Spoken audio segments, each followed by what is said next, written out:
સૌરાષ્ટ્રના અનેક જિલ્લામાં વરસાદી માહોલ. સૌરાષ્ટ્રના અનેક જિલ્લાઓમાં લાંબા વિરામ બાદ મેઘરાજાએ ફરી એન્ટ્રી કરી. જૂનાગઢ, અમરેલી, રાજકોટ અને દ્વારકા જિલ્લામાં વરસાદ વરસતા વાતાવરણમાં ઠંડક પ્રસરી તો ખેડૂતોમાં પણ ખુશીનો માહોલ જોવા મળી રહ્યો છે. જૂનાગઢમાં સતત બીજા દિવસે વરસાદ વરસ્યો. વહેલી સવારથી જ શહેરમાં ધીમી ધારે વરસાદ શરૂ થયો. ભવનાથ વિસ્તાર સહિત શહેરના અનેક વિસ્તારોમાં વરસાદી માહોલ જોવા મળ્યો. સતત ગ્રામ્ય વિસ્તારોમાં પણ મેઘરાજાએ હાજરી નોંધાવી. અમરેલી જિલ્લામાં પણ વરસાદી ઝાપટા નોંધાયા. અમરેલી શહેર, બગસરા પંથક ઉપરાંત ગિરિયા, ઈશ્વરિયા, ચક્કરગઢ, રંગપુર, માચિયાળા અને પ્રતાપપરા સહિતના વિસ્તારોમાં વરસાદ વરસ્યો હતો. વરસાદના આગમનથી વાતાવરણમાં ઠંડક પ્રસરી છે. રાજકોટ જિલ્લાના ધોરાજી પંથકમાં લાંબા વિરામ બાદ મેઘમહેર થઈ છે. ધોરાજી શહેર અને આસપાસના ગ્રામ્ય વિસ્તારોમાં મેઘરાજાની ધમાકેદાર એન્ટ્રી જોવા મળી હતી. અસહ્ય બફારા અને ગરમીથી પરેશાન લોકોને વરસાદથી રાહત મળી છે. ધીમી ધારે શરૂ થયેલા વરસાદે જોર પકડતા ધોરાજીના નીચાણવાળા વિસ્તારોમાં પાણી ભરાયા હતા. લાંબા સમય બાદ વરસાદ થતા ધરતીપુત્રોમાં પણ ખુશીનો માહોલ જોવા મળી રહ્યો છે.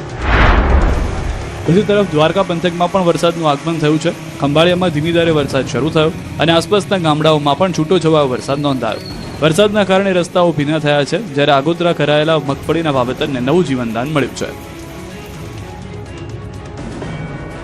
ભાવનગર જિલ્લાના પાલીતાણા તાલુકાના ગ્રામ્ય વિસ્તારમાં ધોધમાર વરસાદ. શેત્રુંજી ડેમ, નાની રાજતળી, સોનપરી સહિતના ગામમાં ધોધમાર વરસાદ પડતા રોડ પર વરસાદી પાણી ભરાયા. ગ્રામ્ય વિસ્તારમાં વરસાદી માહોલ સર્જાતા ખેડૂતો ખુશ છે. ખેડૂતોએ વાવેતર કરેલ કપાસ, મગફળી સહિતના પાકને થશે ફાયદો. ધોધમાર વરસાદ પડતા પંથકના વાતાવરણમાં ઠંડક પ્રસરી ગઈ છે. ખેડા નડિયાદમાં 5 દિવસના વિરામ બાદ ફરી મેઘરાજાની એન્ટ્રી. કાળા ડિબાંગ વાદળો અને પવન સાથે વરસાદ શરૂ. છેલ્લા કેટલાક દિવસોથી ગરમીમાં ત્રસ્ત બનેલા લોકોને વરસાદ વરસતા જ વાતાવરણમાં ઠંડકનો અહેસાસ મળ્યો છે. સાંજના સમયે વરસાદ શરૂ થતા લાંબા સમય સુધી વરસેલા વરસાદે ખેડૂતોને પણ લાગણી વધાવી દીધી છે, કારણ કે ખેતરમાં ખેડૂતોએ ડાંગરના ધરું તૈયાર કરી દીધા છે અને હવે વરસાદની તાતી જરૂર છે. આગામી 7 દિવસ રહેશે વરસાદી માહોલ. હવામાન વિભાગની આગાહી. ગુજરાતમાં આગામી 7 દિવસ સુધી વરસાદી માહોલ યથાવત રહેવાની શક્યતા છે. હવામાન વિભાગે દક્ષિણ ગુજરાત સહિત રાજ્યના અનેક વિસ્તારોમાં વરસાદનું એલર્ટ જાહેર કર્યું છે. રાજ્યમાં આગામી 7 દિવસ સુધી હળવાથી મધ્યમ વરસાદની આગાહી કરવામાં આવી છે. દક્ષિણ ગુજરાતમાં આગામી 3 દિવસ ભારે વરસાદની સંભાવનાને પગલે એલર્ટ જાહેર કરાયું છે. આજે નવસારી અને વલસાડ જિલ્લામાં અતિભારે વરસાદનું એલર્ટ આપવામાં આવ્યું, જ્યારે સુરત, ડાંગ અને તાપી જિલ્લામાં ભારે વરસાદની આગાહી કરવામાં આવી છે. આ ઉપરાંત 25 અને 26 જુલાઈના રોજ ઉત્તર ગુજરાત અને મધ્ય ગુજરાતના કેટલાક વિસ્તારોમાં વરસાદને લઈને એલર્ટ જાહેર કરવામાં આવ્યું છે. હવામાન વિભાગના જણાવ્યા મુજબ રાજસ્થાનમાં સક્રિય થયેલું સાયક્લોનિક સર્ક્યુલેશન અને ગુજરાત પરથી પસાર થઈ રહેલો હવાના દબાણનો પટ્ટો વરસાદ માટે અનુકૂળ પરિસ્થિતિ બનાવી રહ્યો છે.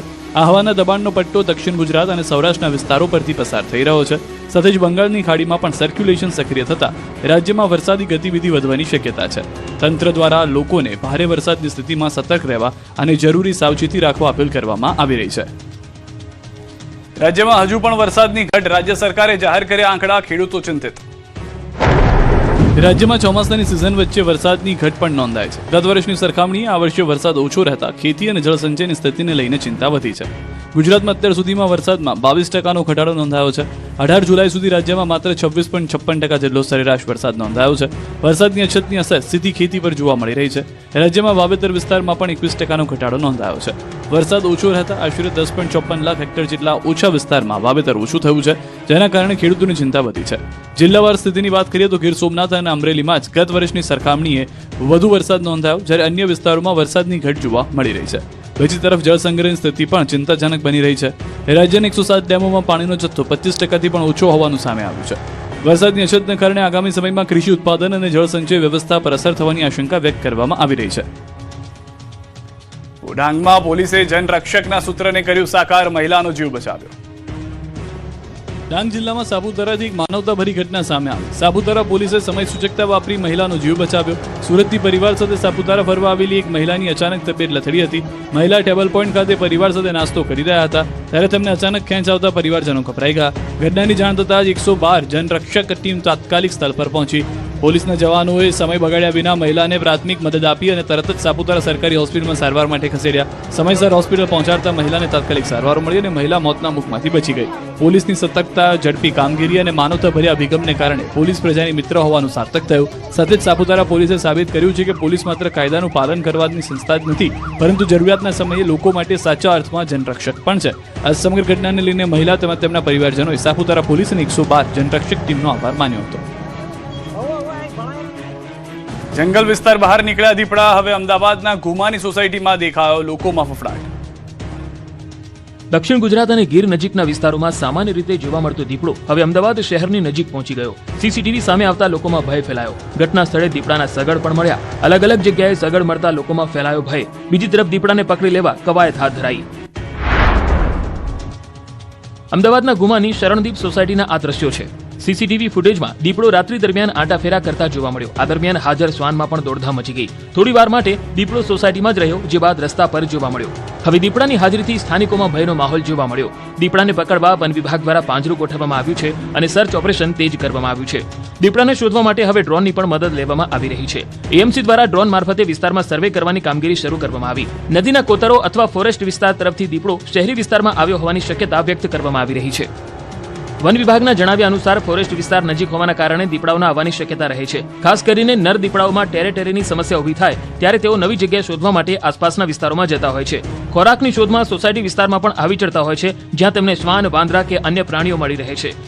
બીજી તરફ વન રાજ્યમંત્રી પ્રવીણ માળીએ સ્થાનિકોને અપીલ કરી છે કે અંધારા અને સુમસામ વિસ્તારોમાં જવાનું ટાળે અને દીપડો દેખાય તો તરત જ વન વિભાગને જાણ કરે. હાલ વન વિભાગની ટીમ દીપડાને સુરક્ષિત રીતે રેસ્ક્યુ કરવામાં સતત કામગીરી કરી રહી છે. મુખ્યમંત્રી, નાયબ મુખ્યમંત્રી અને વન મંત્રી પણ સમગ્ર સ્થિતિ પર નજર રાખી રહ્યા છે. શિકારની શોધમાં રહેણાંક વિસ્તારમાં પહોંચ્યા સિંહ અને દીપડો. ગીર સોમનાથ અને વડોદરામાં સિંહ અને દીપડાએ ડરાવ્યા છે. ગીર સોમનાથમાં સિંહ શિકારની શોધમાં આવી ચડ્યા, જે દ્રશ્યો સીસીટીવીમાં કેદ થયા. બીજી તરફ વડોદરામાં દીપડાના આંટાફેરાએ લોકોને ડરાવ્યા. ગીર સોમનાથના ગીર ગઢડાના આ દ્રશ્યો છે. શ્વાનને સિંહણ હોવાની જાણ થતા તે ભસવા લાગે છે. બીજી તરફ થોડી જ વારમાં સોસાયટીમાં સિંહણ ગાયની પાછળ દોડતી નજરે પડે છે. કેટલીક ગાય ભયભીત થઈને જીવ બચાવવા ભાગી રહી છે, જેની પાછળ સિંહણ પડી છે. સોસાયટીમાં સિંહણ આવી ચડતા લોકો ભયભીત બન્યા છે. આ તરફ વડોદરાના શિનોર વિસ્તારમાં દીપડાના પરિવારની અવરજવર સામે આવી છે. શિનોર સુરા શામળ માર્ગ પર રાત્રિના સમયે પસાર થતા વાહન ચાલકે દીપડાના પરિવારને કેમેરામાં કેદ કર્યો. વિડીયો સોશિયલ મીડિયામાં વાયરલ થતા વિસ્તારમાં ચર્ચા શરૂ થઈ. દીપડાના પરિવારની હાજરીથી સ્થાનિકોમાં ભયનો માહોલ જોવા મળ્યો છે. વન વિભાગ દ્વારા લોકોને સાવચેતી રાખવા અને રાત્રિના સમયે અવરજવર દરમિયાન તકેદારી રાખવાની અપીલ કરવામાં આવી રહી છે. અમરેલીમાં ફરી સિંહની રાડ, વૃદ્ધ પર હુમલાનો કર્યો પ્રયાસ. અમરેલીના ખાંભા તાલુકાના રબારિકા ગામે સિંહે વૃદ્ધ પર હુમલાનો પ્રયાસ કરતા ચકચાર મચી ગઈ. રબારિકા ગામે વૃદ્ધ રવજીભાઈ સેજલિયા પોતાના ઘરમાં ધાબળો ઓઢીને સૂતા હતા, ત્યારે સિંહે તેમના પર હુમલો કરવાનો પ્રયાસ કર્યાનો દાવો છે.